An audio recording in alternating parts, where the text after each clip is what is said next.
ప్రపంచంలో బాహ్యంగా కనబడే శత్రువులను పట్టుకోవాలంటే పోలీసు వాళ్ళు ఉన్నారు, అధికారులు ఉన్నారు, ప్రభుత్వాన్ని నడిపే వాళ్ళు ఉన్నారు. బాహ్యంగా కనబడే శత్రువులను వీళ్ళు పట్టుకుంటారు, వీళ్ళు శిక్షిస్తారు వాళ్ళను. అయితే ఆంతరికంగా ఉన్నటువంటి శత్రువులను వీళ్ళు పట్టుకోలేరు. వాళ్ళని పట్టుకునేదానికి కూడా సాధ్యం కాదు. ఆంతరంగికంగా మన లోపల ఉన్నటువంటి శత్రువులను పట్టుకునేదానికి ఎవరు పట్టుకుంటారు అంటే ఆధ్యాత్మిక మార్గంలో ఆరితేరినటువంటి మహాత్ములే, మహానుభావులే, ఆధ్యాత్మిక సంపత్తి కలిగినటువంటి కాయా వాచ మనస ఆ మార్గంలో నడిచే మహాత్ములే, సాధు సత్పురుషులే ఆ లోపల దాగినటువంటి శత్రువులను పట్టుకొని బంధిస్తారు, శిక్షిస్తారు.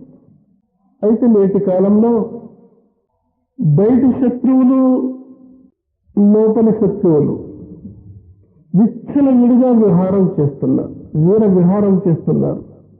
దీనికి ఏం కారణమేమి? బయట శత్రువులను పట్టుకోలేకపోతున్నారు రక్షక దళం వారు, పోలీసు వాళ్ళు, ప్రభుత్వ అధికారులు వాళ్ళు.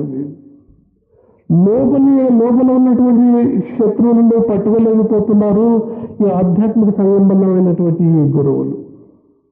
దీనికి కారణమేమి? చక్కగా ఆలోచన చేస్తే బయట కనబడే శత్రువుల ప్రలోభాలకు లొంగిపోయినారు ఈ అధికారులు. వాళ్ళు ఇచ్చే లంచాలు తీసుకుని మంచం మీద కూర్చుంటున్నారు కాబట్టి వాళ్లకు బానిసలైపోయినారు. వాళ్ళు చెప్పినట్లు వీళ్ళు వింటున్నారు. ఇంకా ఆంతరంగికంగా ఉన్నటువంటి శత్రువులను ఎందుకు అణచలేకపోతున్నారు ఈ ఆధ్యాత్మిక సంబంధమైనటువంటి గురువులు? ఈ ఆధ్యాత్మిక సంబంధమైనటువంటి గురువులు లౌకిక విషయంలో పడి ఆ సుఖం కోసం, ఈ లౌకిక సంబంధమైనటువంటి ఆనందాల కోసం తంటాలు పడుతూ తమ పేరు ప్రతిష్టను కోరుస్తాం, తమ పేరు ముందుకు రావాలి, తమ ఆశ్రమం ముందుకు రావాలి, ప్రతిరోజు నా పేరు పేపర్లో రావాలి, ఈరోజు ఉపన్యాసం ఇస్తే రేపు నా పేరు, నా ఫోటో రేపు రావాలి, పేపర్లో రావాలని చూడాలి, ఆనందించాలి. నా దేశమంతటా, రాజ్యమంతటా, దేశమంతటా, రాష్ట్రమంతటా నా పేరు వెలుగొందాలి, ప్రపంచంలో నేను పెద్దవాడిగా వెలుగొందాలనే భావముతో బ్రతుకుతున్నారు ఆధ్యాత్మిక సంబంధమైనటువంటి గురువులు. వాళ్లకు అంతర్శత్రువులను గురించి కానీ, ఆ శిష్యుల్లో ఉన్నటువంటి హృదయ తాపాన్ని గురించి కానీ, వాళ్ళు ఆ శత్రువులు ఎలా ప్రలోభం చేస్తున్నా, ఎలా విజృంభిస్తున్నాయి అనే విషయాన్ని గురించి కానీ, వాళ్ళని సంహరించడానికి ఎలా ప్రయత్నం చేయాలి, ఏ విధంగా నచ్చ చెప్పాలి, ఏ విధంగా ఆ భక్తులను, శిష్యులను మంచి మార్గంలో తీసుకురావాలి అనే విషయాల గురించి ఆలోచన చేయడం లేదు, చెప్పడం లేదు.